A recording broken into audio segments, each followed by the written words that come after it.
ലളിത ചേച്ചിനെ കാണുമ്പോൾ മുഖം കാണാത്ത ഒരു പെണ്ണ് എന്നുള്ള ഒരു സങ്കല്പമാണല്ലോ ബഷീർ എഴുതി വെച്ചിരിക്കുന്നത്. കമലിന് KPSC ലളിത അറിയാം, മലയാളികൾക്ക് എല്ലാവർക്കും അറിയാം.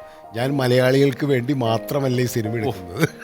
മനസ്സിലായി. നമുക്ക് ഈ പ്രധാന കഥാപാത്രം ശ്യാം എന്നുള്ള ക്യാരക്ടറായിട്ട് ഭരതേട്ടൻ്റെ മോൻ ലളിത ചേച്ചിയുടെ മോനെ ആലോചിച്ചാലോ എന്നിങ്ങനെ ഞങ്ങളിങ്ങനെ ഒരു ഡിസ്കഷനിൽ വന്നു. ഞങ്ങൾ ചേച്ചിനെ വിളിച്ചു. എന്നോട് ചോദിച്ചു, കമല അവൻ അഭിനയിക്കുമോ, അത്രയൊക്കെ വലിയ റോൾ അഭിനയിക്കുമോ? അല്ല അങ്ങനെയല്ല, അവൻ ചിലപ്പോൾ 2 ദിവസം കഴിഞ്ഞിട്ട് എനിക്കിത് പറ്റില്ല എന്ന് പറഞ്ഞിട്ട് പോയാൽ ഞാൻ ഉത്തരവാദിയല്ല കേട്ടാന്ന് പറഞ്ഞു. ആദ്യത്തെ ഈ 1-2 ടേക്ക് കഴിഞ്ഞ് വീണ്ടും പോകണമെന്ന് പറഞ്ഞപ്പോൾ അമ്മയുടെ ഒരു പൊട്ടലുണ്ടായി. അമ്മ പറയണ അതിന് പറഞ്ഞാണ്, നീ എത്ര വേണമെങ്കിലും റിഹേഴ്സൽ ചെയ്യും, 10-15 റിഹേഴ്സൽ ചെയ്യും, അത് കഴിഞ്ഞിട്ട് ടേക്ക് പോയാൽ മതി എന്ന് പറഞ്ഞിട്ട് അതൊരു ആദ്യത്തെ ഒരു ഗ്ലിച്ചായിരുന്നു, ഒരു ഹിക്കപ്പായിരുന്നു അമ്മേനായിട്ട് ഡീൽ ചെയ്യുമ്പോൾ ഒരു പ്രൊഫഷണൽ രീതിയിൽ.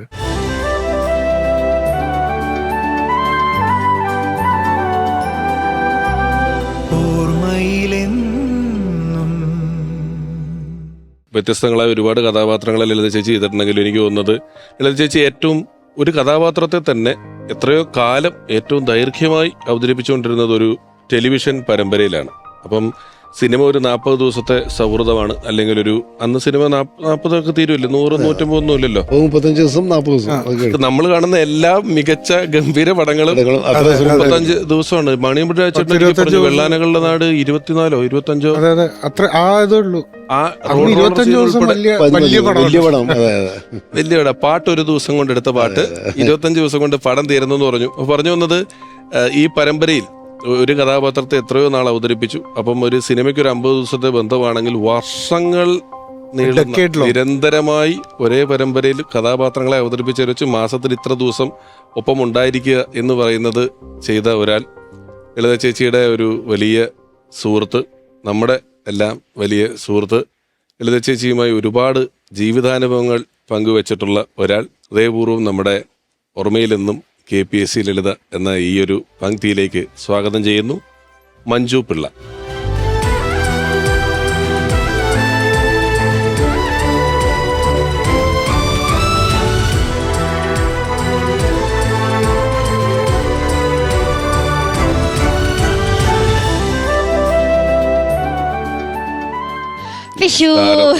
നമസ്കാരം. വരൂ.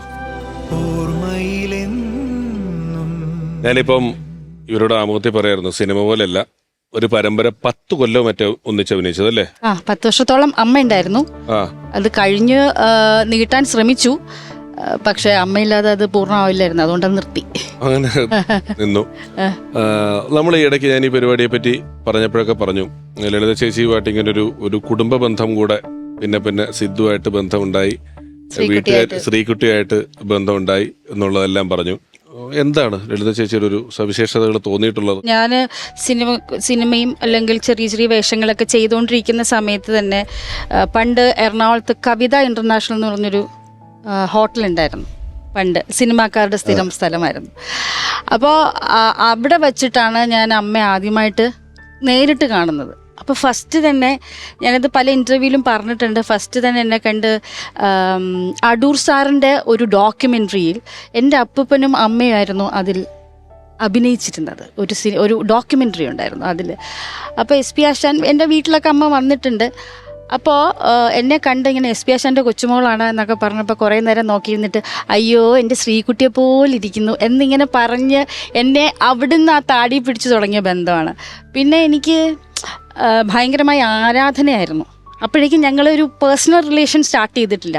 ഒരു ഉഗ്രൻ ആർട്ടിസ്റ്റ് എന്നുള്ളൊരു ആരാധന ഭയങ്കരമായിട്ട് കുടിയേറിയൊരു സമയമായിരുന്നു. പിന്നെ ശ്രീകുമാരൻ തമ്പി സാറിൻ്റെ അതും ഞാൻ പല സ്ഥലത്തും പറഞ്ഞിട്ടുള്ളതാണ്. ഒരു വർക്ക് ചെയ്യുന്ന സമയത്ത് എൻ്റെ അടുത്ത് തമ്പി സാർ പറഞ്ഞൊരു സംഭവമുണ്ട്, നീ നായികയാവാൻ നിൽക്കരുത്, നായിക ആയിക്കഴിഞ്ഞാൽ പെട്ടെന്ന് പോവും, നീ ഭാവിയിലെ KPSC ലളിതയാണ്. അപ്പോൾ ഒരു കാരണവശാലും നായികയാവാൻ നിൽക്കരുത്, KPSC ലളിതയായാൽ നിനക്ക് മരിക്കുന്നത് വരെ അഭിനയിക്കാം എന്ന് എൻ്റെ അടുത്ത് ഒരിക്കൽ ശ്രീകുമാരൻ തമ്പി സാർ പറഞ്ഞിരുന്നു. അപ്പോൾ അതൊക്കെ കൊണ്ട് തന്നെ ഞാൻ ഒരുപാട് അമ്മയുടെ വർക്കുകളും അമ്മയുടെ ആക്ടിങ്ങും കാര്യങ്ങളൊക്കെ എന്നെ ഒരു പക്ഷേ അതൊക്കെ എന്നെ ഇൻഫ്ലുവൻസ് ചെയ്തിട്ടുണ്ടാവാം എൻ്റെ ആക്ടിങ്ങിൽ. അങ്ങനെയാണ് അവിടുന്ന് ചാനലിൽ നിന്ന് ഇങ്ങനെ ഒരു പ്രോഗ്രാം സ്റ്റാർട്ട് ചെയ്യാണ്. ലളിത ചേച്ചിയും മഞ്ജു ചേച്ചിയാണ്, അമ്മായിമ്മ മരുമോളാണ് എന്ന് പറഞ്ഞപ്പോൾ തന്നെ ഒരു ഇൻട്രസ്റ്റ് ആയി. കാരണം നമുക്ക് ഏറ്റവും കോമ്പറ്റീഷനാണല്ലോ ഒരു ആക്ടിംഗ് എന്ന് പറയുന്നത്. അവിടെ ഒരു കോമ്പറ്റീഷനുണ്ട്. അതിനേക്കാൾ കൂടുതൽ അഭിനയിക്കുക എന്നുള്ളതല്ല, ആ അഭിനയത്തിനോട് മല്ലിട്ട് നിൽക്കണമല്ലോ, അത് തന്നെ ഒരു കോമ്പറ്റീഷനാണ്. അപ്പോൾ അത് എനിക്ക് ഭയങ്കര ഒരു ത്രില്ലിംഗ് ആയിട്ട് തോന്നി. അങ്ങനെയാണ് ആ സീരീസിലേക്ക് ഞാൻ വരുന്നതും. പിന്നെ അതിന് മുമ്പേ ബന്ധമുണ്ട്, വിളിക്കുകയും സംസാരിക്കുകയും ഒക്കെ കാണുമായിരുന്നു. പക്ഷെ അതിന് ശേഷമാണ് ശരിക്കും പറഞ്ഞു കഴിഞ്ഞാൽ ഒരു അമ്മ എന്നുള്ള സ്ഥാനത്ത് തന്നെ കണ്ടുകൊണ്ട് എനിക്ക്, അല്ലെങ്കിൽ അമ്മ മകൾ എന്നുള്ള സിദ്ധു തന്നെ പരാതി പറയും, എനിക്ക് കിട്ടണില്ല, നിങ്ങൾ കൊണ്ടുപോയില്ലേ സ്ഥിരം എന്ന് പറയും. കാരണം ഞാൻ അവിടെ സിനിമ ലൊക്കേഷനൊക്കെ പോയിട്ടുണ്ടോന്ന് ഞാൻ ചോദിച്ചു. വന്നിട്ടുണ്ടോ സീരിയലിൽ? വന്നിട്ടുണ്ട്, അവിടെ വന്നിട്ടില്ല. ഒരു ദിവസം എന്തോ വന്നിട്ടുണ്ട്, ഒരു പ്രാവശ്യം വന്നിട്ടുണ്ട്. പക്ഷെ അത് തിരക്കുള്ള ആളായി അപ്പോഴത്തേക്ക്. ഇല്ലല്ല, അതല്ല, വേറെ അവരൊരു കുടുംബമായിട്ടിരിക്കുമ്പോ ഇനി ഞാനെന്തിനാ അല്ല, സിദ്ധു പലപ്പോഴും പരാതി പോലെ പറഞ്ഞിട്ടുണ്ട്, അമ്മയെ കിട്ടണില്ല. കാരണം എന്നെ ഇവർ തൈക്കുടത്താണ് ആദ്യം താമസിച്ചിരുന്നത്. അപ്പോൾ എന്നെ ആ ഫ്ലാറ്റിലേക്ക് എന്നെ കൊണ്ടുപോയതും അവിടെ ഒരു ഫ്ലാറ്റ് എടുത്ത് തന്നതും എൻ്റെ പല കാര്യങ്ങളിലും ഇൻഫ്ലുവൻസ് ചെയ്തിട്ടുണ്ട് അമ്മ. അതായത് ഈവൻ KSF ചിട്ടി എടുക്കുന്ന പോലും അമ്മയുടെ ഇൻഫ്ലുവൻസ് ആണ്. പിന്നെ ക്ഷേമനിധി, ഒരു ഇൻഷുറൻസിൻ്റെ ഇതെല്ലാം ഞാൻ ഒന്നും ചെയ്തിരുന്നില്ല. എനിക്ക് എൻ്റെ ലൈഫ് സീരിയസ് ആയത് അമ്മ ലൈഫിൽ വന്നതിന് ശേഷമാണ്. എന്നെ ഒരു കുടുംബിനി ആക്കിയത് ശരിക്കും പറഞ്ഞാൽ അമ്മ ലൈഫിൽ വന്നതിന് ശേഷം. നീ അങ്ങനെ ചെയ്യണം, നീ ഇങ്ങനെ ചെയ്യണം. അതുപോലെ തന്നെ എങ്ങനെ ഒരു മകളെ ശാസിക്കുന്നു അതുപോലെ തന്നെ എന്നെ ചീത്തയും പറയാം. സിദ്ധുവിനെയൊക്കെ വിളിക്കുന്ന പോലെ തന്നെ എന്നെ ചീത്ത പറയാം. ചൂടായിട്ടൊന്നും അങ്ങനെ അധികം കണ്ടിട്ടില്ല. ചൂടാവൂല, പക്ഷെ അർത്ഥം വെച്ച് നല്ല നമ്മൾ മാറി നിന്നിട്ട് ആലോചിക്കുമ്പോ നല്ല മിഠായി ആണല്ലോ തന്നേന്നുള്ളത്. അല്ല, അമ്മ ആക്ച്വലി വയസ്സായി, അതെനിക്ക് തോന്നുന്നു കുറച്ച് ഏജായി വന്നപ്പോൾ അമ്മ ഒരുപാട് മെഡിസിൻസ് എടുക്കുന്നുണ്ടായിരുന്നു. പിന്നെ അമ്മ ലൈഫിൽ വന്ന എക്സ്പീരിയൻസ് അതെല്ലാം കൊണ്ട് അമ്മ ഒരു ഫ്രസ്ട്രേറ്റഡ് മൂഡോ അല്ലെങ്കിൽ അങ്ങനെ ഒരു വയസ്സായതിൻ്റെ ഒരു ചെറിയ ആ സമയത്ത് ഏറ്റവും കൂടുതൽ കൂടെ ഉണ്ടായിരുന്ന ഞാനാ. ആ സമയത്തൊക്കെ ഒരു അതൊരു ഭയങ്കര തമാശയാണ്. എന്തെങ്കിലും ഒരു മേക്കപ്പ് ഇച്ചിരി കൂടിപ്പോയാൽ വഴക്കുണ്ടാക്കും. എന്തിനാണ് ഇത്ര മേക്കപ്പ് ഇട്ടേ, നിന്നോട് ഞാൻ പല പ്രാവശ്യം വേണ്ടി മേക്കപ്പ് ഇട്ടിരുന്നു. അപ്പോഴത്തേക്കും എനിക്ക് വഴക്ക് പറയുമ്പോഴേക്കും ചിലപ്പോൾ മൂഡ് ഓഫ് ആയിട്ടിരിക്കും. ഭക്ഷണം ഒന്നും കഴിക്കത്തില്ലെങ്കിൽ ചോദിക്കും, അവളെന്തിയേ പറയും, ഭക്ഷണം വേണ്ടാന്ന് പറഞ്ഞു. ഉടനെ ഒരു വരവുണ്ട്, ഓടിച്ചാൽ കുറഞ്ഞ വന്ന് കഴിക്കണേ ഇങ്ങോട്ട് എന്ന് പറഞ്ഞിട്ട് അതും ചൂടായി പറയുന്നത്. അത് സ്നേഹമാണ്.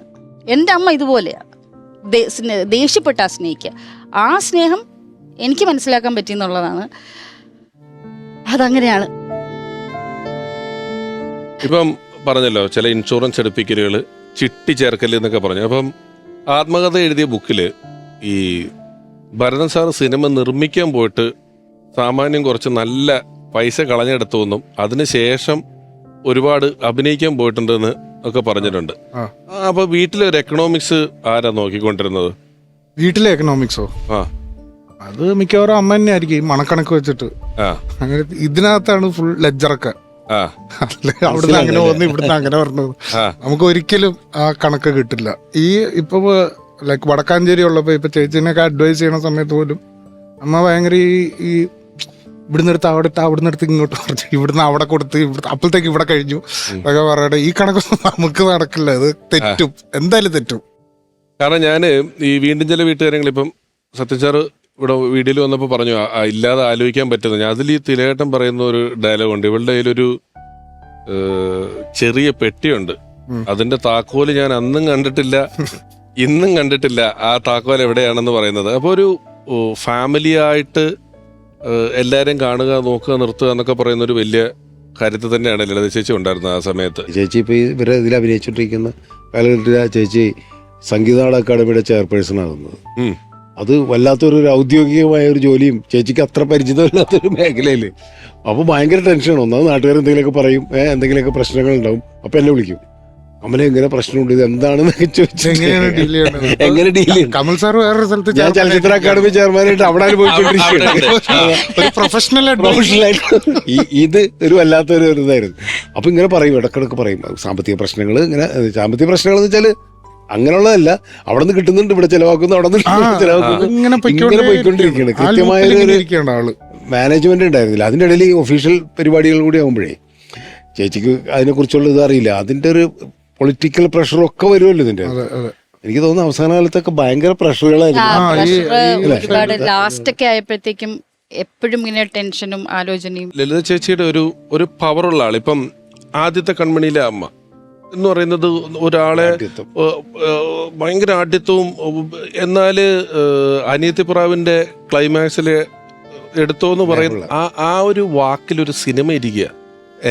സ്ഫടികത്തിലെ പൊന്നമ്മച്ചി എന്ന് പറയുന്ന കഥാപാത്രം എടുത്താൽ അത് വേറെ രീതിയിലിരിക്കും. ഇത്രയും പവർഫുൾ ആയിട്ടുള്ള കഥാപാത്രങ്ങൾ ചെയ്യുമ്പോൾ തന്നെ സന്മനസ്സുള്ളവർക്ക് സമാധാനത്തിൽ നമ്മൾ കണ്ടാൽ ദാമോദർജി ഒന്നും വരേണ്ട ഒരു ആവശ്യമില്ല. നേരെ ചൊവ്വയാണെങ്കിൽ ഒറ്റ ആട്ടിന് ഗോപാലകൃഷ്ണ മണിക്കര് വേറെ എവിടെ എത്തേണ്ടതാണ്. പക്ഷെ വളരെ എത്ര പാവം എന്ന് പറഞ്ഞാൽ നമുക്ക് അങ്ങേയറ്റത്തെ പാവം, വളരെ എന്താ പറയുന്നത്, വളരെ ശൗര്യമുള്ളൊരു കഥാപാത്രമാണെങ്കിൽ അങ്ങേയറ്റത്തെ ശൗര്യമുള്ളൊരു കഥാപാത്രം. പഴയൊരു സംഭവമാണ് കേൾക്കുന്നേ അല്ലേ, കേൾക്കൂ മറ്റേ ഗജകേസരി യോഗം.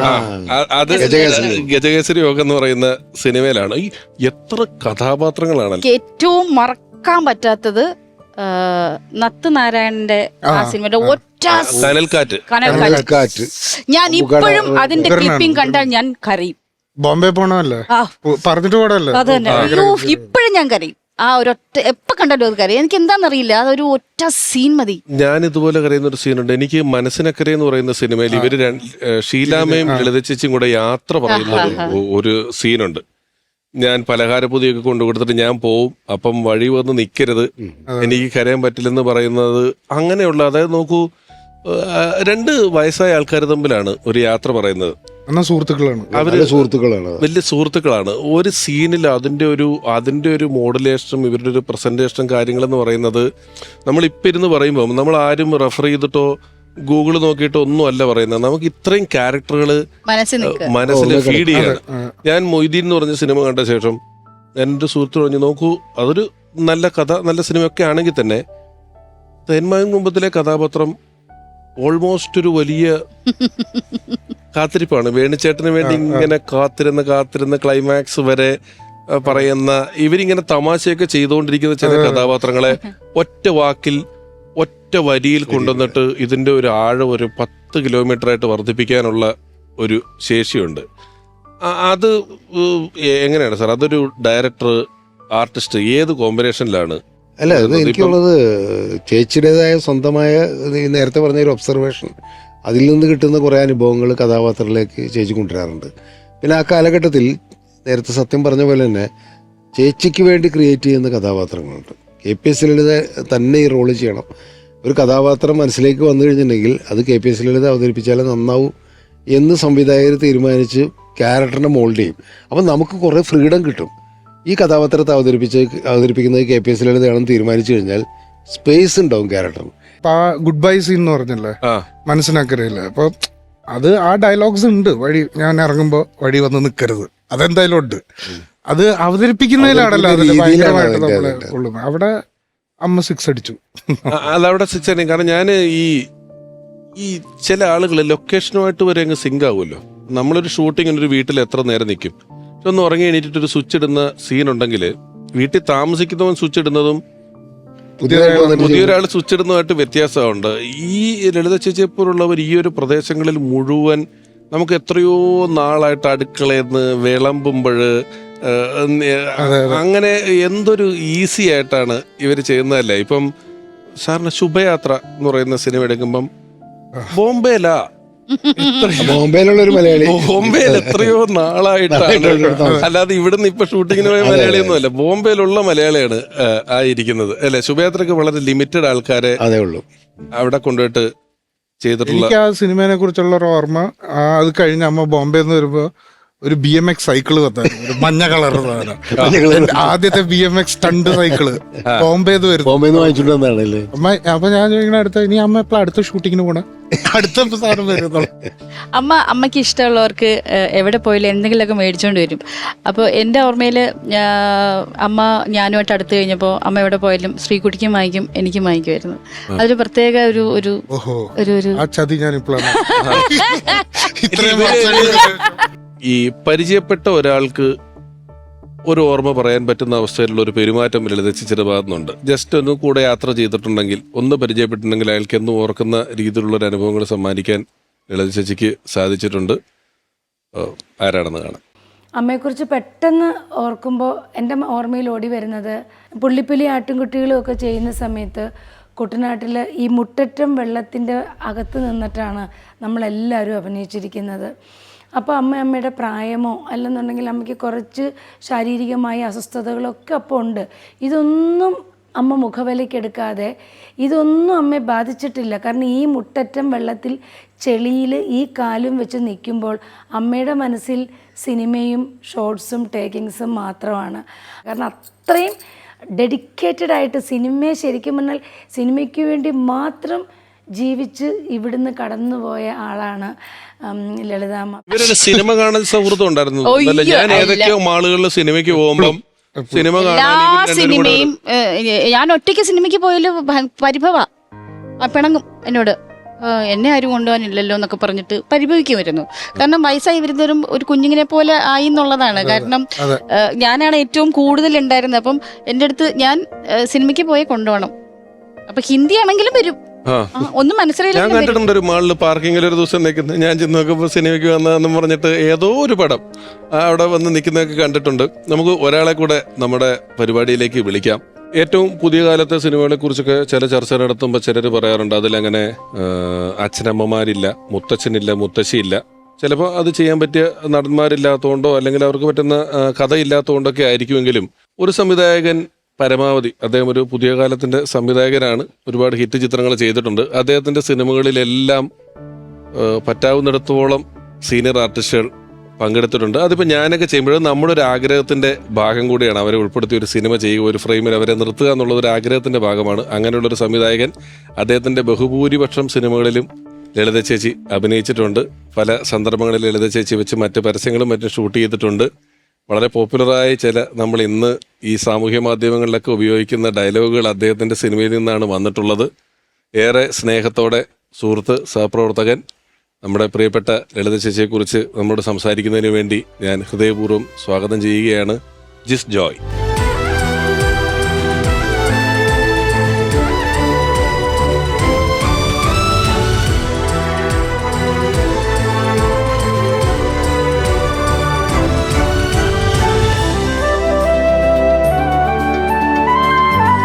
ജിസ് ജോയ് വരുന്നത് ഞാനിപ്പോൾ ആമുഖത്തിൽ പറഞ്ഞു, പൊതുവെ ഈ സിനിമകളിൽ ഒരു പർട്ടിക്കുലർ ഏജിന് മുകളിലുള്ള കഥാപാത്രങ്ങൾ ഉണ്ടായിരിക്കുക, അവരെ കൊണ്ട് ആ സിനിമയിലെ ഏറ്റവും മർമ്മപ്രധാനമായ ഭാഗങ്ങൾ പറയിക്കുക എന്നൊക്കെ പറയുന്ന കാര്യങ്ങൾ ഇപ്പം കുറഞ്ഞു തുടങ്ങിയെന്ന് പറയുന്നു. ഉണ്ടാവുമായിരിക്കും, നമ്മൾ കാണുന്നില്ല. എതിരെ നിൽക്കുന്നവൻ്റെ ഉള്ളൊന്നറിയാൻ ശ്രമിച്ചാൽ മതി, എല്ലാ പ്രശ്നങ്ങളും പരിഹരിക്കപ്പെടുന്നു എന്നുള്ളത് പുതിയ കാലത്ത് സാമൂഹ്യ മാധ്യമങ്ങളിൽ ഏറ്റവും കൂടുതൽ ആഘോഷിക്കപ്പെടുന്ന വരികളിൽ ഒന്നാണ്. അതിൻ്റെ ഉപജ്ഞാതാവാണ് ജിസ് ജോയ് എന്ന് പറയുന്നത്. എനിക്കതിൽ ഒരുപാട് സന്തോഷമുണ്ട്. കാരണം ആൾക്കാർ എന്നെയും ഒരു പരിധി വരെ ട്രോൾ ചെയ്യുന്ന ഒരു ഡയലോഗാണ്. പക്ഷെ അത് ട്രോളുമ്പോൾ പോലും അതിൽ ലളിത ചേച്ചിയുടെ മുഖമാണ്. അപ്പോൾ എന്നെ ആക്ച്വലി പിഷാരടിയും ഹരിയും കൂടെ ഈ പ്രോഗ്രാമിനെ വിളിച്ചപ്പോൾ എനിക്ക് ഒരുപാട് സന്തോഷമുണ്ട്. പിഷാരടി പറഞ്ഞ കറക്റ്റാണ്. ഇത്തരത്തിലുള്ള ലെജൻഡറി ആയിട്ടുള്ള, നമ്മൾ പ്രോഡജീസ് എന്നൊക്കെ വിളിക്കാവുന്ന തരത്തിലുള്ള ചില മനുഷ്യർ, ചില ആക്ടേഴ്സ്, അവരെ കഴിയുന്നത്ര നമ്മളുടെ സിനിമയിൽ ഉൾപ്പെടുത്തണം എന്നുള്ളത് എനിക്ക് വലിയ ആഗ്രഹമാണ്. അപ്പോൾ അതിൻ്റെ ഭാഗം തന്നെയാണ് ആദ്യത്തെ സിനിമ ആലോചിക്കുമ്പോൾ തന്നെ ബൈസൈക്കിൾ തീവ്സാണ് ആദ്യത്തെ പടം. 2013 ഞങ്ങൾ ഷൂട്ട് ചെയ്തതും അത് പുറത്തേക്ക് വന്നതും. അപ്പോൾ അതിൽ പോലും ഒരു വളരെ ഇമ്പോർട്ടൻറ്റ് കഥാപാത്രമാണ്. ആകപ്പാടെ ഒരു 4-5 മെയിൻ ആക്ടേഴ്സ് മാത്രമുള്ള ഒരു സിനിമയാണത്. അതിൽ വളരെ ഇമ്പോർട്ടൻ്റ് ആയിട്ട് വളരെ ഉഗ്രനായിട്ടുള്ള പെർഫോം ചെയ്യാനുള്ള കഥാപാത്രമാണ് ലളിത ചേച്ചി ചെയ്തിട്ടുള്ളത്. ആസിഫിൻ്റെ കഥാപാത്രത്തെ കൊണ്ട് പറഞ്ഞ് പാട്ട് പാടുകയൊക്കെ ചെയ്യുന്നുണ്ട്. ആ സിനിമ കണ്ടവർക്കറിയാം. പിന്നെ അങ്ങോട്ട് എനിക്ക് സത്യം പറഞ്ഞാൽ ലളിത ചേച്ചി ഇല്ലാതെ ഒരു സിനിമ ആലോചിക്കാൻ പോലും പറ്റാത്ത ഒരു സാഹചര്യം ഉണ്ടായിരുന്നു. അതിൽ വളരെ ദീപ്തമായിട്ടുള്ളൊരു ഓർമ്മ എന്ന് പറയുന്നത്, എൻ്റെ 4 സിനിമ കഴിഞ്ഞ് 5ാമത്തെ സിനിമ, അത് സോണി ലിവിന് വേണ്ടി ചെയ്ത സിനിമയാണ്. കോവിഡ് സമയത്താണ് നമ്മൾ ഷൂട്ട് ചെയ്യുന്നത്. ഇന്നലെ വരെ എന്നായിരുന്നു ആ സിനിമയുടെ പേര്. ആസിഫ് അലിയും ആൻ്റണി പെപ്പെ നിമിഷ അവരഭിനയിച്ച പടമാണ്. അങ്ങനെ ആ സിനിമയുടെ ഷൂട്ട് കഴിഞ്ഞ് അതിൻ്റെ ടെലികാസ്റ്റ് വെയിറ്റ് ചെയ്ത് എൻ്റെ പോസ്റ്റ് പ്രൊഡക്ഷൻ നടക്കുന്നു. ഈ സമയത്ത് എനിക്കൊരു നമ്പറിൽ നിന്നൊരു കോൾ വരികയാണ്. അപ്പോൾ ഞാൻ കോൾ എടുക്കുന്നു. എനിക്ക് പരിചിതമല്ലാത്ത നമ്പറാണ്. ഞാൻ ഹലോ ആരാ എന്ന് ചോദിച്ചപ്പോൾ പറഞ്ഞു ലളിതയാ. ആ ടിപ്പിക്കൽ സ്റ്റൈലുണ്ടല്ലോ, ലളിതയാ. അപ്പം ഞാൻ ലളിതാമ്മ, അതെ, ഇത് ഏത് നമ്പർ? ഇത് എൻ്റെ കൂടെയുള്ള ആളുടെ നമ്പറാ. ഞാൻ എന്തുണ്ട് വിശേഷം? അല്ല, ഒരു സിനിമ ഇപ്പോൾ കഴിഞ്ഞ കാര്യം ഞാൻ അറിഞ്ഞു. എന്ന് പറഞ്ഞു. അപ്പം ഞാൻ പറഞ്ഞു, അല്ല ആ സിനിമയ്ക്ക് വിളിച്ച സമയത്ത് ഹോസ്പിറ്റലാന്ന് പറഞ്ഞില്ല. അതെ ഹോസ്പിറ്റലായിരുന്നു, ഇനി അത് എപ്പോഴും അങ്ങനെ മനസ്സിൽ വെക്കണ്ട, ഹോസ്പിറ്റലിൽ നിന്ന് ഇറങ്ങി വീട്ടിലേക്ക് ഇപ്പം എത്തിയതേ ഉള്ളൂ. എത്തിക്കഴിഞ്ഞപ്പോൾ ഇങ്ങനെ ജിസിനെ ഒന്ന് വിളിക്കുകയാണ്. അപ്പോൾ ഈ സിനിമയിൽ ഞാനില്ല, ഞാൻ സമ്മതിച്ചു, ഓക്കെ, പക്ഷെ അടുത്ത പടത്തിൽ ഞാനുണ്ട്, ഇനി അങ്ങോട്ടുള്ള എല്ലാ പടത്തിലും ഉണ്ട്. പക്ഷെ ആരുടെ ഞാനിത് ഏതാനും എൻ്റെ വീട്ടിലിത് പറഞ്ഞിട്ടുള്ള കഥയാണ്. ഏതാനും സ്ഥലങ്ങളിൽ മാത്രം അവതരിപ്പിച്ചിട്ടുള്ള ഒരു സിറ്റുവേഷനാണിത്. സത്യം പറഞ്ഞാൽ നിങ്ങൾക്ക് എന്തുമാത്രം മനസ്സിലാവുമെന്ന് എനിക്കറിയില്ല. പക്ഷേ ഞാൻ ആ കോള് കട്ട് ചെയ്തിട്ട് ഞാൻ വല്ലാതെ ഒത്തിരി നേരം ഇരുന്ന് ചിന്തിച്ചു പോയ ഒരു കോളാണത്. ഒരുപാട് കരഞ്ഞു എന്ന് ഞാൻ പറയുന്നില്ല, പക്ഷെ ഉള്ളുകൊണ്ട് കരഞ്ഞു. കാരണം ലളിതാമ്മയെ പോലെ ഇപ്പം ഞാൻ കമൽ സാറ് പറയുമ്പോൾ അവിടെ ഇരുന്ന് അത്ഭുതത്തോടെ കേട്ടുകൊണ്ടിരിക്കുകയാണ്. എന്ത് ചരിത്രമാണ് ഈ പറയുന്നത്. അതെ അതെ, കല്യാണി കളവാണി മുതൽ നമ്മൾ കണ്ടുകൊണ്ടിരിക്കുന്ന സത്യൻ മാസ്റ്ററുടെ കൂടെയും അതിനു മുമ്പൊക്കെ അഭിനയിച്ചു തുടങ്ങിയ, ഇനി പ്രത്യേകിച്ച് ജിസ് ജോയി എന്ന് പറയുന്ന ഒരാളുടെ സിനിമയിൽ അഭിനയിച്ചിട്ട് ലളിതാമ്മയ്ക്ക് ഒരു സ്റ്റെപ്പ് പോലും മുന്നോട്ട് പോകേണ്ട ആവശ്യമില്ല. ഒന്നുമില്ല, അത്രയേറെ നേടിക്കഴിഞ്ഞു എല്ലാ രീതിയിലും, പ്രശസ്തി കൊണ്ട് സമ്പത്ത് കൊണ്ട് എല്ലാം. പക്ഷെ എന്നിട്ടും ആ ഒരു അടുപ്പമുള്ളവരോട് കാണിക്കുന്ന ഒരു സ്നേഹവും അവരുടെ മാത്രല്ല, അമ്മയ്ക്ക് അഭിനയിക്കണം, അതായത് മരണം വരെ അഭിനയിക്കണം. അത് ചെറിയ വേഷമാണെങ്കിലും എന്താണെങ്കിലും. ഇപ്പൊ ഞങ്ങൾ ഒരുമിച്ചുണ്ടായിരുന്ന ഇതിൽ അവസാന കാലഘട്ടത്തിൽ വളരെ കാൽപ്പനികമായിട്ടുള്ള മറ്റേ ഡയലോഗ് ഇല്ലായിരുന്നോ, സ്റ്റേജിൽ അഭിനയിച്ചുകൊണ്ടിരിക്കുമ്പോ തന്നെ മരിക്കണം. അത് ശരിക്കും അത് തന്നെയായിരുന്നു ഞങ്ങൾ ചെയ്ത ഇതില്. കുറച്ച് അസുഖം, ശാരീരിക ആരോഗ്യപരമായിട്ടുള്ള പ്രശ്നങ്ങൾ വന്ന സമയത്ത് അമ്മയെ കുറച്ച് നാളുകൾ ഒഴിവാക്കി നിർത്തിയിരുന്നു. ഇല്ലാന്ന് പറയുന്നില്ല, ഒഴിവാക്കി നിർത്തി. നമുക്ക് വയ്യായിരുന്നു ആക്ച്വലി.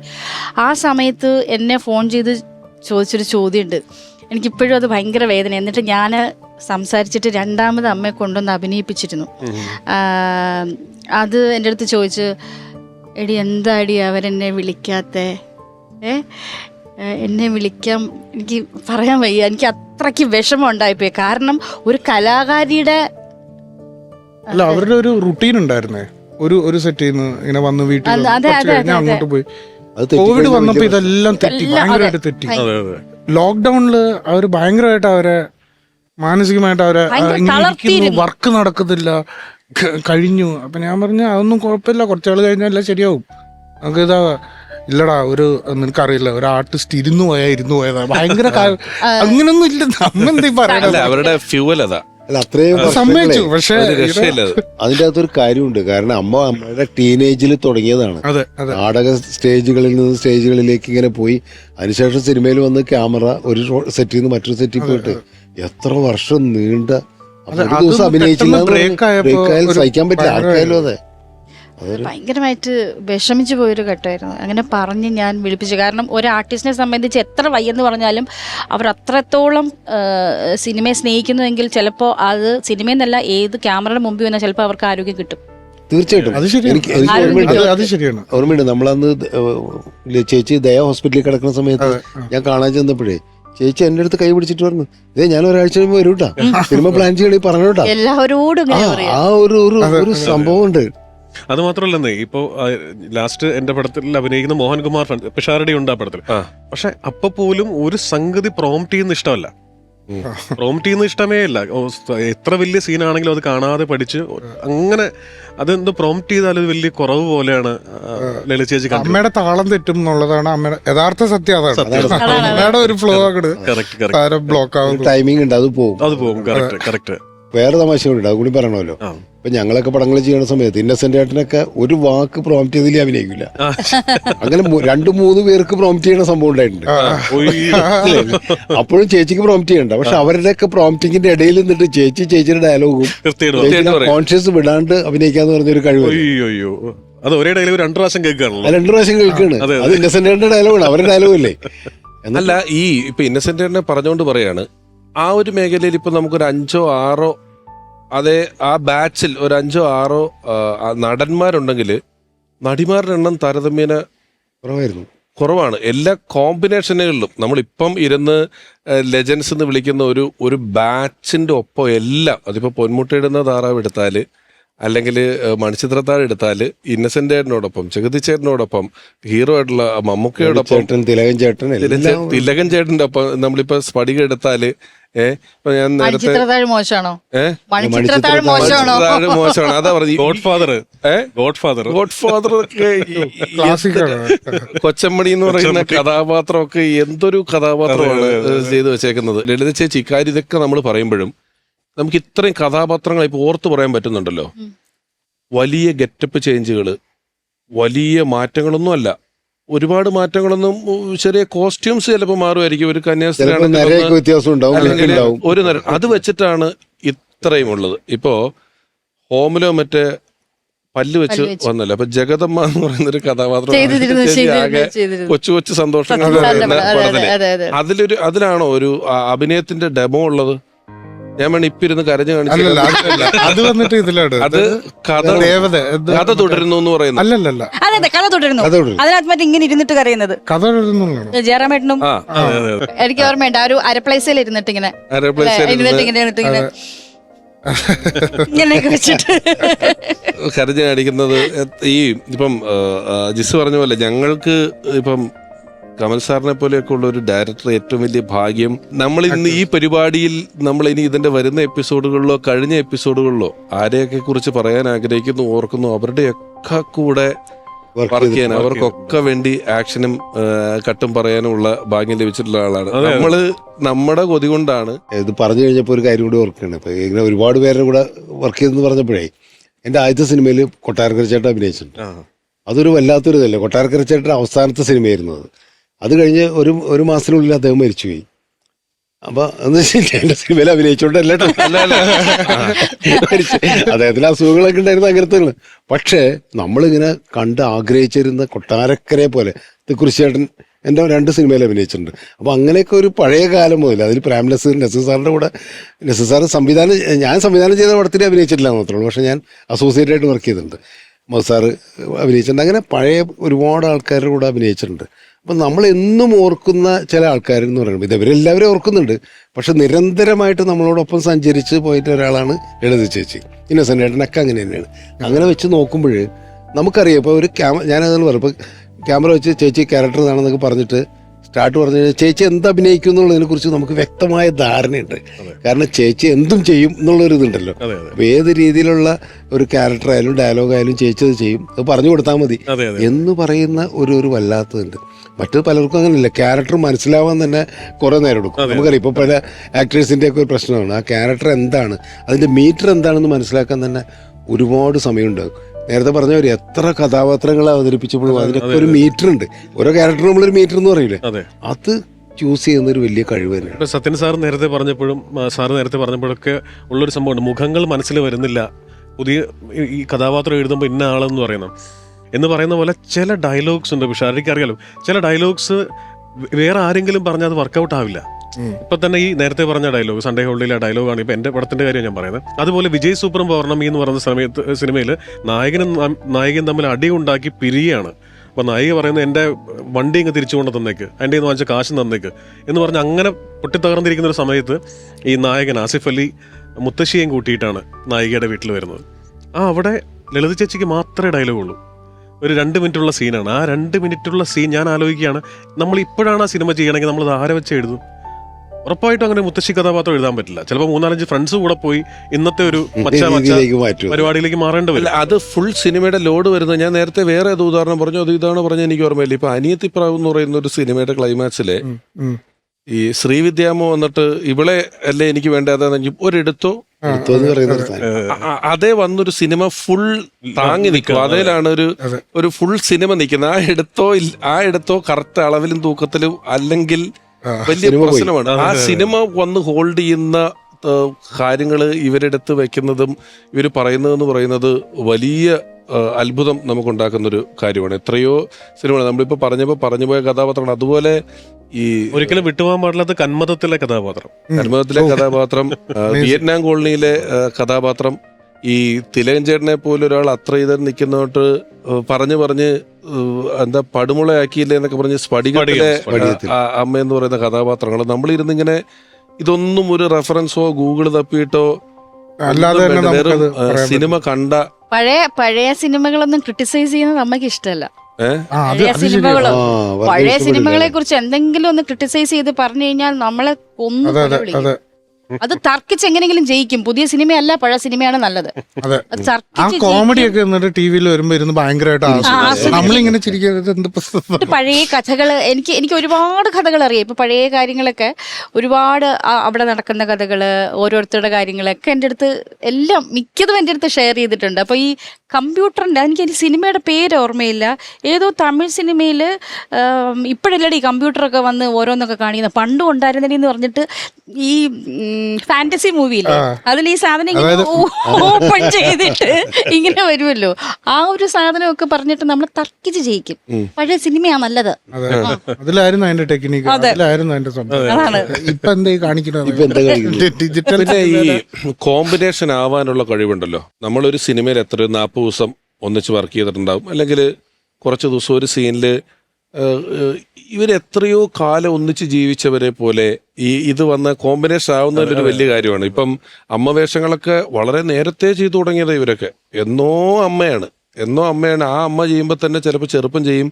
ഇപ്പം ശ്രീകൃഷ്ണപുരത്ത് നക്ഷത്രത്തിളക്കം എന്ന് പറയുന്ന സിനിമയുടെ വേറൊരു കോമ്പിനേഷൻ കളിയാണ്. നമ്മളോട് ഒരാൾ കൂടെ ലളിത ചേച്ചിയെ കുറിച്ച് സംസാരിക്കും. ലളിത ചേച്ചിയെ കുറിച്ച് ഓർക്കുമ്പോൾ ഒരുപാട്, അതായത് സിനിമ മാത്രമല്ല, ഫസ്റ്റ് ഞാൻ ജനിക്കുന്നതിന് മുമ്പേ എൻ്റെ അമ്മയുടെ കൂട്ടുകാരിയായിരുന്നു. ഞാൻ ജനിച്ചപ്പോൾ ആദ്യമായി സ്വർണവും തേനും അരച്ച് തന്നത് ലളിത ചേച്ചിയാണ്. അന്നു മുതലുള്ള ബന്ധമാണ്.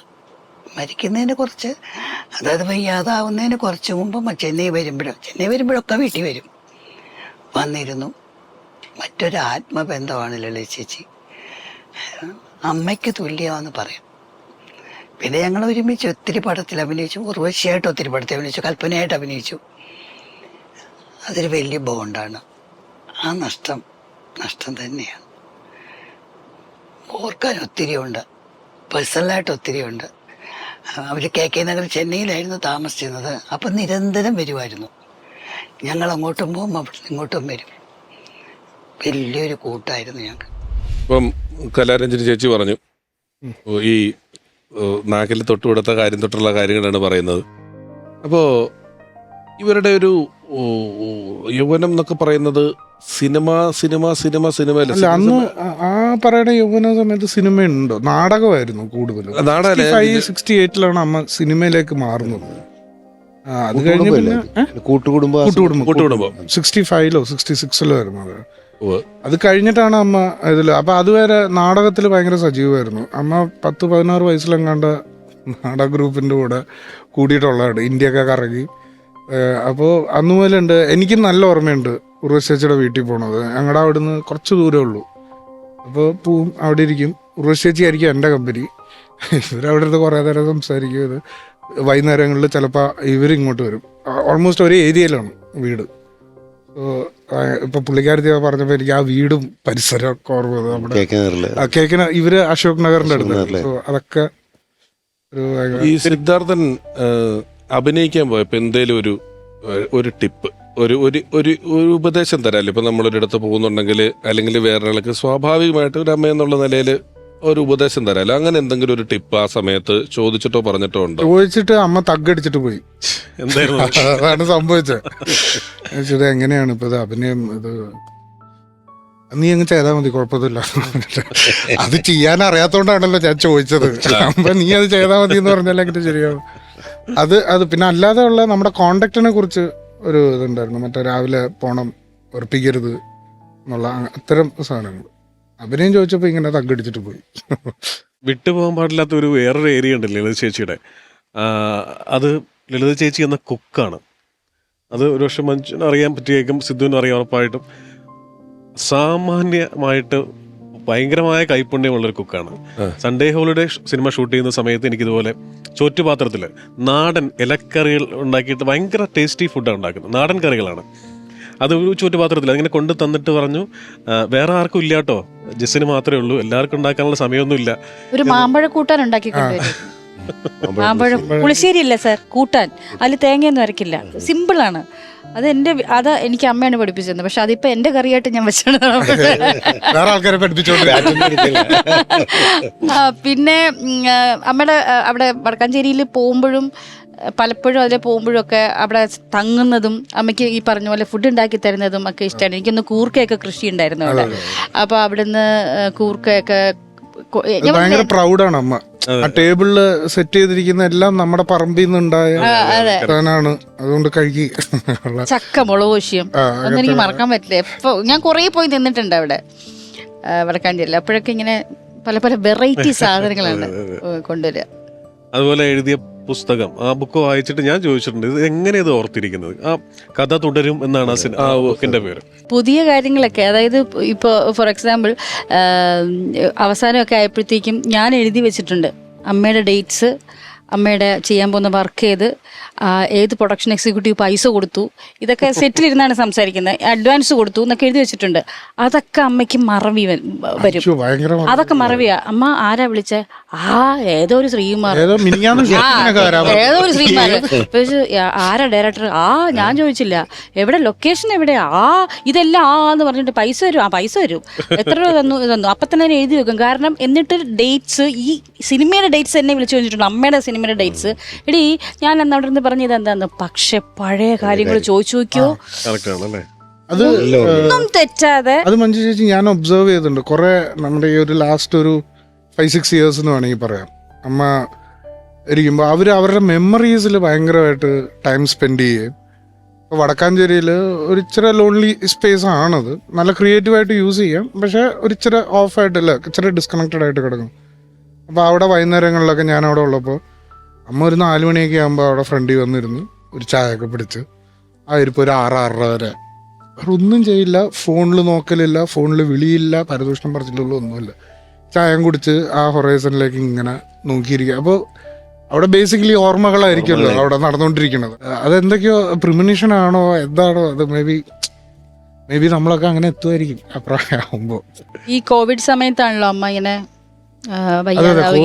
കോവിഡ് വല്ലാതെ ബാധിച്ചു. അപ്പൊ ആ സമയത്ത് ഞാനും ഈ പറഞ്ഞ പോലെ കുറച്ച് കൃഷിയും കാര്യങ്ങളും ഫാമൊക്കെ ആയിട്ട് ആ സമയത്ത് എൻ്റെ അടുത്ത് പറയായിരുന്നു, കേട്ടാ നീ കൊണ്ട് തല വെക്കുന്നത് ഒരു ആപത്തിലാണ്, കൃഷി എന്ന് പറഞ്ഞാൽ നിക്കില്ല നിന്റെ കയ്യില്. ആ സമയത്ത് അമ്മ ഒരു തമിഴ് സിനിമ ചെയ്യാൻ വേണ്ടിയിട്ട് തമിഴ്നാട്ടിലേക്ക് പോയി. എനിക്കൊന്ന് പൊടിച്ചേച്ചി കണ്ടായിരുന്നു ഒരു സിനിമ, പൊടിച്ചേച്ചി കണ്ട സിനിമ. ആ സിനിമയുടെ സമയത്ത് ഒരുപക്ഷെ മണിയമ്മയ്ക്ക് അറിയായിരിക്കും. കാരണം ഡെയിലി ഗുളിക കഴിക്കുന്ന പോലെ രാവിലെ വിളിക്കും, ഉച്ചയ്ക്ക് വിളിക്കും, വൈകിട്ട് വിളിക്കും. അപ്പം ഡെയിലി വിളിക്കും. അപ്പോൾ മണിയമ്മ ചോദിച്ചു, എന്തിനാണ് ആ കുട്ടി എപ്പോഴും ഇങ്ങനെ വിളിക്കുന്നത്? അത് എന്തെങ്കിലും ജോലിയിലായിരിക്കില്ലെന്ന് ചോദിച്ചപ്പോൾ, നിന്റെ കാച്ചിനൊന്നും അല്ലല്ലോ ഞാൻ വിളിക്കുന്നത്, എൻ്റെ ഫോണിൽ നിന്നല്ലേ വിളിക്കുന്നത്. മണിയമ്മ വഴക്ക് പറഞ്ഞിട്ട് ഒന്നും പറയില്ല. എടീ ഇവിടെ ഭയങ്കര ബോറടി ആടി, എനിക്ക് വയ്യാത്തോണ്ട് എന്നെ ഇവിടുന്ന് ആരും വിടുന്നില്ല, ബോർഡറിൽ ഭയങ്കര പ്രശ്നമാണ് എന്നൊക്കെ പറഞ്ഞു. ഞാൻ മാക്സിമം ഫോൺ കോളുകൾ എടുത്തിട്ടുണ്ട്. പക്ഷെ ചിലപ്പോൾ എൻ്റെ ഫാമിലി പോത്താണല്ലോ കൂടുതലുള്ള ഈ സമയത്തൊക്കെ ചിലപ്പോൾ ഫോൺ എടുക്കാൻ കണ്ടാൽ തന്നെ തിരിച്ച് കയ്യിൽ എന്തെങ്കിലും ആയിരിക്കും തിരിച്ച് വിളിക്കാമെന്ന് വിചാരിക്കും. ചിലപ്പോൾ വിട്ടുപോയിട്ടുണ്ട്. പക്ഷെ അതൊക്കെ എനിക്ക് പിന്നെ മനസ്താപം ഉണ്ടാക്കി. കാരണം കുറച്ച് കഴിഞ്ഞപ്പോൾ ഒരു 3-4 ദിവസം എന്നെ ഒരു 10-12 ദിവസത്തോളം കണ്ടിന്യൂസ് വിളിച്ചിരുന്നു. പിന്നെ കുറച്ച് ദിവസത്തേക്ക് വിളികൾ വരാതിരുന്നപ്പോൾ ആണ് ഞാനിത് എന്താണെന്നറിയാൻ വേണ്ടി, ഇതെന്താ വിളിച്ചില്ലല്ലോ, അങ്ങനെ പതിവില്ലല്ലോ, വിളിച്ചില്ലോ, തിരിച്ചു വിളിക്കുമ്പോഴാണ്. അപ്പോഴേക്കും അമ്മ തിരിച്ചു വന്നു കഴിഞ്ഞു, അഡ്മിറ്റായി. അതെനിക്കിപ്പോഴും ഭയങ്കര ഒരു വിഷമമാണ്. കാരണം ആ കോളുകൾ ചിലതെങ്കിലും ഞാൻ എടുക്കാതെ പോയി എന്നുള്ളതൊരു ഭയങ്കര വിഷമമാണ്. 4 സ്റ്റേറ്റ് അവാർഡ്, 2 നാഷണൽ അവാർഡ്. പലപ്പോഴും ഈ സീനിയോറിറ്റി ഒരു ബാധ്യതയാകുന്ന ആളുകളെ ഞാൻ പരിചയപ്പെട്ടിട്ടുണ്ട്. സീനിയോറിറ്റി കൊണ്ട് നമ്മളോട് മിണ്ടാൻ വൈമുഖ്യം കാണിക്കുക, അല്ലെങ്കിൽ ആ സീനിയോറിറ്റിക്കുള്ള പരിഗണന എനിക്ക് ലഭിച്ചില്ല എന്ന പരാതികൾ നിരന്തരം പറഞ്ഞുകൊണ്ടിരിക്കുക. പക്ഷെ ലളിത ചേച്ചിയൊക്കെ എല്ലാവർക്കും ആക്സസ് ചെയ്യാം. നമുക്ക് ഈ ബഹുമാനം സ്നേഹമാകും, ബഹുമാനം ഭയമാകും. ബഹുമാനം സ്നേഹമായി മാറുന്നതല്ലാതെ ലളിത ചേച്ചിയോട് നമുക്ക് അങ്ങനെ ആ ഒരു ഇത്ര സീനിയറാണ് എന്ന് വന്ന ഒരാളാണെന്ന് തോന്നിയിട്ട് അതൊരു ഭയമായി അകന്നു നിൽക്കാൻ തോന്നിയിട്ടില്ല അല്ല നമ്മള് ഒരിക്കലും തോന്നിയിട്ടില്ല. ഷോട്ട് കഴിഞ്ഞാൽ കാരോനിൽ പോയിരിക്കുന്ന പരിപാടിയൊന്നും ഇല്ല. അല്ല ഒരു ഫോണുണ്ട്. ഫോണില് ഒന്നും അറിയില്ല, ഒരു വക ഫോണിൽ ചെയ്യാൻ അറിയില്ല. ലേറ്റസ്റ്റ് സ്മാർട്ട് ഫോൺ ഉണ്ട്. അതെ, എടി ഇതൊന്ന് പഠിപ്പിച്ചു അടി, ഇതൊന്ന് ചെയ്ത് അടിന്നുകൊണ്ട് എന്റെ കൊണ്ട് എന്തെങ്കിലും ചേർക്കും. പക്ഷേ യൂട്യൂബ് എടുത്ത് പഴയ സിനിമ ആരും പഠിപ്പിക്കണ്ട. ലളിത ചേച്ചിയെ കൊണ്ട് സിനിമയിൽ പാട്ട് പാടിച്ചിട്ടുള്ള ഒരാളാണ് രാജസേനൻ സാറ്. ഒരുപാട് സിനിമകളിൽ, ആദ്യത്തെ കൺമണി പോലുള്ള സിനിമകളിൽ വളരെ വലിയ വേഷങ്ങൾ ചെയ്ത് കൊടുത്തിട്ടുള്ള ഒരു സംവിധായകനാണ്. നമുക്കൊന്നുകൂടെ അദ്ദേഹത്തിൻ്റെ കാണാം. എൻ്റെ പല സിനിമകളിലും ഒരു നിറസാന്നിധ്യമായിരുന്നു ലളിത ചേച്ചി എന്നുള്ള കാര്യത്തിൽ ഒരു സംശയമില്ല. കടിഞ്ഞൂൽ കല്യാണം ചേച്ചിക്ക് ആ വർഷത്തെ state award best supporting actress കിട്ടി. പിന്നെ സ്വപ്നം കൊണ്ട് തുലാഭാരം, പിന്നെ കഥാനായകൻ, ഒരു സ്മോൾ ഫാമിലി, അങ്ങനെ പല സിനിമകളിലും ചേച്ചി ഉണ്ടായിരുന്നു. സ്വപ്ന ലോകത്തെ ബാലഭാസ്കരൻ, അതിനകത്ത് ഒരു ഗഡിലം ക്യാരക്ടറാണ് ചേച്ചി ചെയ്തിരുന്നത്. അപ്പോൾ കഥ ചിന്തിക്കുമ്പോൾ നമുക്ക് ചിലരെ നിർബന്ധമായിട്ടും വേണമെന്ന് തോന്നും. അതാണ് ലളിത ചേച്ചിയുടെ പ്രത്യേകത. തീർച്ചയായിട്ടും മലയാള സിനിമയിൽ ഒരുപാട് വർഷങ്ങൾ നിറഞ്ഞു നിന്നിരുന്ന ഒരു അത്യപൂർവമായ ഒരു കലാകാരി തന്നെയാണ് ലളിത ചേച്ചി. പിന്നെ ഒരു അമ്മ കഥാപാത്രം ലീഡ് ചെയ്യുന്ന സിനിമ, അത്തരം സിനിമകൾ വളരെ അപൂർവമായിരിക്കും. അങ്ങനെ ഒന്നാണ് ആദ്യത്തെ കൺമണി.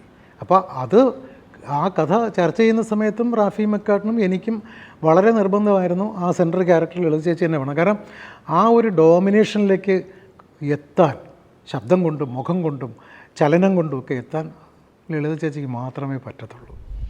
ടെലിവിഷനിൽ മുൻപ് പല പരിപാടികൾ ഞാൻ ഉൾപ്പെടെ അവതാരകനൊക്കെ ആയിട്ട് വന്നിട്ടുണ്ടെങ്കിലും ചില പരിപാടികൾ നമ്മുടെ ഹൃദയത്തോട് വളരെയധികം ചേർന്ന് നിൽക്കുന്നതാണ്. അതങ്ങനെ ഒരു എപ്പിസോഡിലോ ഒരു 2 എപ്പിസോഡുകളിലോ പറഞ്ഞ് അവസാനിപ്പിക്കാവുന്ന കാര്യങ്ങളുമല്ല. ഇവരെല്ലാം എത്രയോ മണിക്കൂറുകളോളം മലയാളികളുടെ നിത്യജീവിതത്തിൻ്റെ ഭാഗമായി, നമ്മളിപ്പോൾ വെറുതെ ഈ എപ്പിസോഡിനിടയിൽ എവിടെയോ നമ്മൾ കഥാപാത്രങ്ങൾ പറയാൻ തുടങ്ങിയപ്പം വളരെ എളുപ്പത്തിലൊരു 10-15 കഥാപാത്രങ്ങൾ നമ്മൾ പറഞ്ഞു പോയി. പറയാത്തത് അത്രയും തന്നെ വീണ്ടും ഓർമ്മയിൽ വന്നുകൊണ്ടിരിക്കുന്നുണ്ട്. അങ്ങനെ ഒരുപാട് കഥാപാത്രങ്ങൾ നമ്മളിപ്പോൾ ഈ പറഞ്ഞതും പറയാത്തതുമായ എത്രയോ കഥാപാത്രങ്ങളാണ് ലളിത ചേച്ചിയുടേതായിട്ട് നമ്മൾ ഓരോ മലയാളിക്കും ഓരോ ലളിത ചേച്ചിയെ ഓർമ്മയുണ്ട്. അവരുടെ ജീവിതത്തിൽ എങ്ങനെയൊക്കെയോ സ്വാധീനിച്ച ആളായിട്ടും അമ്മയായും സഹോദരിയായും ഒരുപാട് ഓർമ്മകളിൽ ലളിത ചേച്ചി ഉണ്ട്. നമുക്കിനി ഓർമ്മയിൽ എന്നും എന്ന് പറയുന്ന ഈ പരിപാടി ലളിത ചേച്ചിക്ക് വേണ്ടി സമർപ്പിക്കുന്ന ഈ എപ്പിസോഡിൻ്റെ അവസാന ഭാഗത്തിലേക്ക് കിടക്കാം. വന്ന ഓരോരുത്തരോടും എല്ലാവരോടുമുള്ള നന്ദി പറയുന്നു. നമുക്കൊരു സൈനിങ് സെഷനിലോട്ട് കിടക്കാം.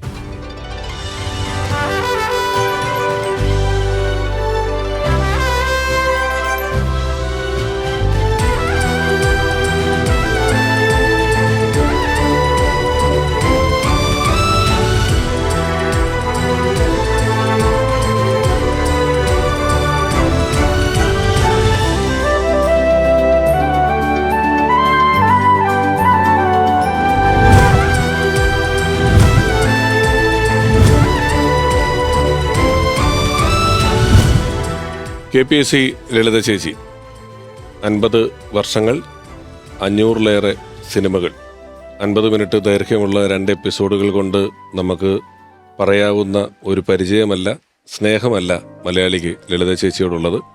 എങ്കിലും ലളിത ചേച്ചിയുടെ നല്ല ഓർമ്മകൾ എന്നും മനസ്സിൽ സൂക്ഷിച്ചുകൊണ്ട് ഓർമ്മയിലെന്നും എന്ന ഈ പരിപാടിയുടെ ഈ ഒരു എപ്പിസോഡ് ഇവിടെ പൂർണ്ണമാവുകയാണ്. സിദ്ധാർത്ഥന് ഒരു ഉപഹാരം കൊടുക്കുന്നതിന് കമൽ സാറിനോട് അഭ്യർത്ഥിക്കും.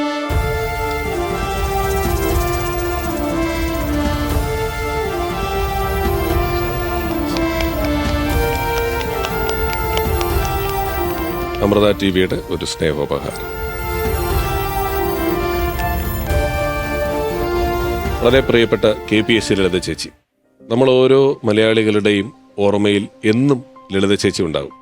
ലളിത ചേച്ചിയെക്കുറിച്ചുള്ള ഹ്രസ്വമായ ചെറിയ ഓർമ്മകൾ മാത്രമാണ് ഇന്നത്തെ എപ്പിസോഡിൽ പങ്കുവച്ചത്. 5 പതിറ്റാണ്ടുകൾ നീണ്ട ആ വലിയ അഭിനയ ജീവിതം ഓരോ മലയാളിയുടെയും ഓർമ്മകളിൽ എന്നും തിളങ്ങി നിൽക്കുക തന്നെ ചെയ്യും. ഈ പരിപാടിയുടെ അടുത്ത അധ്യായത്തിൽ നമ്മുടെ ഓർമ്മകളിലേക്ക്